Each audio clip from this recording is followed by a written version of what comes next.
अगर मैं आपसे कहूँ कि आप अपने टेरेस गार्डन पे सिर्फ 2 महीने के अंदर गमले पर फ्रेश भिंडी को उगा सकते हो, तो क्या आप मानोगे? Hi there everyone, hope you all are doing good and once again welcome back to all nature.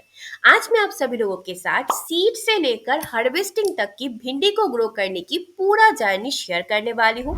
कैसे आपको सॉइल प्रिपेयर करनी है, सीड जर्मिनेशन, फर्टिलाइजर कौन से यूज करनी है, और उसी के साथ मेरा और कुछ पर्सनल टिप्स जो आप स्टेप बाय स्टेप आगे वीडियो में देखते जाए और बहुत ही आसानी से अपने ही घर पे छत पे भिंडी को ग्रो कर सकते हो। तो अभी जल्दी से वीडियो को शुरू करते हैं और वीडियो को एंड तक देखना बिल्कुल मत भूलना।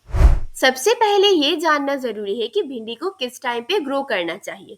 भिंडी एक समर वेजिटेबल है। फरवरी से लेकर सितंबर के बीच में इसमें से आपको हार्वेस्टिंग मिलेगी। सर्दियों के वक्त भिंडी नहीं ग्रो होती है, तो आप या तो अर्ली समर यानी कि फरवरी से लेकर मार्च के बीच में भिंडी को ग्रो करो, नहीं तो मानसून की शुरुआत में यानी कि जून जुलाई के महीनों में भिंडी को ग्रो कर सकते हो।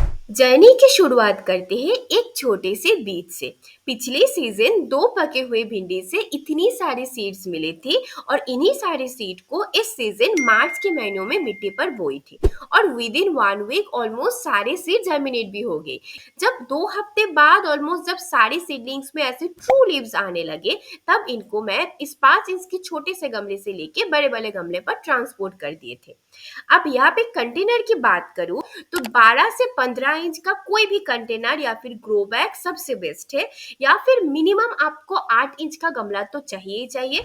अब बात कर लेते हैं सॉइल प्रिपरेशन की। भिंडी को अच्छे से ग्रो होने के लिए एक वेल ड्रेन्ड सॉइल मिक्स चाहिए। तो वो बनाने के लिए सबसे पहले तो हमें चाहिए हमारी नॉर्मल गार्डन सॉइल। यहाँ पे हम मिलाएंगे कोकोपीट। अगर मेरी तरह चिकनी मिट्टी है तो यहाँ पे थोड़ा सा बालू यानी सैंड भी ऐड करनी है। अब चाहिए सारी के सारे ऑर्गेनिक खाद। अब यहाँ पे आप कोई भी एक ऑर्गेनिक कंपोस्ट को सबसे ज्यादा मात्रा में जरूर इस्तेमाल करो। इसके बाद अगर आपके पास सरसों की खली, बोन मील या फिर नीम खली में से कोई भी ऑर्गेनिक खाद है, जो भी आपके पास है वो मिला दो। इन सबको अच्छे से मिलाने के बाद आपका एक वेल ड्रेन्ड सॉइल मिक्स बनके तैयार है। अब इसी सॉइल में आप अपनी भिंडी की सैपलिंग्स को लगा दो और भिंडी की इनिशियल ग्रोथ के लिए ये सॉइल मिक्स काफी है। दूसरा और कोई फर्टिलाइजर ऐड करने की जरूरत नहीं है जब तक आपकी पौधों में फूल आना ना शुरू हो जाए। ऑलमोस्ट 1.5 महीने बाद आपकी भिंडी के पौधों में सुंदर सुंदर येलो कलर में फूल आना शुरू हो जाएगी। जैसे ही पौधों में फ्लावरिंग स्टार्ट होता है, तब आपको उसमें कुछ एक्स्ट्रा फर्टिलाइजर मिलाने की जरूरत है। अब यहाँ पे सबसे पहले बताती हूँ कि मैं कौन सी फर्टिलाइजर को इस्तेमाल करती हूँ। मैं यहाँ पे आपको 3 ऑल्टरनेटिव बताती हूँ, सीवीड फर्टिलाइजर, एनपीके या फिर डीएपी। इनमें से किसी भी एक को आप इस्तेमाल कर सकते हो। डीएपी फ्लावरिंग पौधों के लिए ज्यादा अच्छी है, तो इसको छोड़ के बाकी 2 में से एक को जरूर इस्तेमाल करना। अब बात है कि कैसे इस्तेमाल करूं। तो देखो, दोनों ही फर्टिलाइजर को आप डायरेक्टली मिट्टी पर मिला सकते हो, लेकिन मैं कहूंगी कि आप इसका एक लिक्विड सोल्यूशन बना लो। अब उस लिक्विड सोल्यूशन को आप डायरेक्टली मिट्टी पे मिला और थोड़ा सा स्प्रे बॉटल में भर के पत्तों में अच्छे से स्प्रे कर दो। इससे क्या होगा, आपकी रूट अच्छे से जो भी न्यूट्रिशन उसको चाहिए वो भी एब्जॉर्ब कर लेगा और साथ ही में पत्तों की या फिर फूलों की ग्रोथ भी बहुत अच्छे से होगी। हर 15 दिन में एक बार जरूर इस्तेमाल करना, पौधा बहुत अच्छे से ग्रो करेगी। तो अगर ऑर्गेनिक फर्टिलाइजर को इस्तेमाल करना चाहते हो तो कोई भी कंपोस्ट को फ्लावरिंग आने के बाद डायरेक्टली मिट्टी में गुड़ाई करके मिला सकते हो, लेकिन वो मिट्टी में एब्जॉर्ब होने में ज्यादा टाइम लगाएगी। तो एक ऑर्गेनिक सोल्यूशन बना लो होममेड, उसको आप मिट्टी में मिला सकते हो। एक होममेड ऑर्गेनिक लिक्विड सोल्यूशन जिसको मैं ऑलमोस्ट मेरी सारी पौधों में बीच बीच में इस्तेमाल करते रहती हूँ। तो इसको कैसे बनानी है उसका डिटेल वीडियो ऑलरेडी चैनल पर अपलोडेड है। डिस्क्रिप्शन में मैंने लिंक दे दिया है, वहां से आप इस वीडियो को एक बार जरूर देख लेना। So now the ultimate result. Flowering आने के 1-2 हफ्ते के अंदर ही आपकी भिंडी के पौधों में छोटे छोटे भिंडी आना शुरू हो जाएगी। मैं 2 जगह पे भिंडी को उगाई थी, एक तो मेरे ऊपर वाली टेरेस गार्डन पे और दूसरा नीचे वाली गार्डन पे। नीचे वाले गार्डन के लिए मैं 2 बड़ी वाली वेजिटेबल बास्केट का यहाँ पर इस्तेमाल किया हूँ। हर एक बास्केट पे 3-3 करके टोटल 6 भिंडी के पौधा है और ऊपर वाली टेरेस गार्डन पे 12 इंच का टेराकोटा पॉट, फिर ग्रो बैग, इवन 8 इंच के छोटे से गमले पर भी भिंडी को उगाया है। सबसे अच्छी ग्रोथ मुझे नीचे वाली गार्डन पे वेजिटेबल बास्केट पर मिली है, लेकिन सबसे पहला भिंडी आना शुरू हुआ है मेरे टेरेस गार्डन पे। ऑलमोस्ट 2 महीने के बाद मेरी सारी भिंडी हार्वेस्टिंग के लिए तैयार है। तो अभी जल्दी से मेरी हार्वेस्टिंग देखते हैं।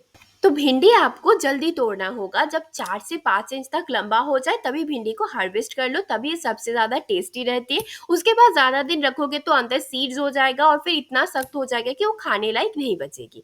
मार्च के महीनों में इन सारे भिंडी को सीड से उगाया था और मई की पहले हफ्ते से ही मुझे इसमें से हार्वेस्टिंग मिलना शुरू हो गई थी। तब से लेके अभी तक मेरी दोनों ही टेरेस और नीचे वाली गार्डन से रेगुलरली हार्वेस्टिंग मिलती रहती है और साथ साथ नई फूल और नई भिंडी भी आती रहती है और मुझे पूरे मॉनसून की एंड तक इसमें से हार्वेस्टिंग मिलती रहेगी। तो कुल मिला के हफ्ते में 2-3 दिन तो इन सारी भिंडी से एक सब्जी मेरे घर में ज़रूर बनती है। और ये जो पहला 2 भिंडी आई थी इसको नहीं तोड़ा था, अभी अच्छे से पक गई है और इसके अंदर जो सीड है ना उसको कलेक्ट करके रख दूंगी। अगले सीजन समर में इसी सीड से नई भिंडी के पौधे को ग्रो कर लूंगी। अब लास्ट में मेरा कुछ पर्सनल टिप्स। भिंडी के बीज को लगाने की एक रात पहले उसको अच्छे से पानी में भिगो कर रख दो, इससे सीड जर्मिनेशन रेट बढ़ जाती है। भिंडी को अच्छे से ग्रो होने के लिए 5 से 6 घंटे की धूप जरूरी है, लेकिन पूरा दिन का धूप बिल्कुल अच्छी नहीं होती है। तो ऐसी जगह पर रखो जहाँ पे सुबह की 11 से 12 बजे तक धूप मिले, उसके बाद शेड हो। हीट वेव के दौरान 2 वक्त रेगुलर वाटरिंग करना और इवनिंग के टाइम अच्छे से पत्तों में ठंडे पानी का स्प्रे कर देना।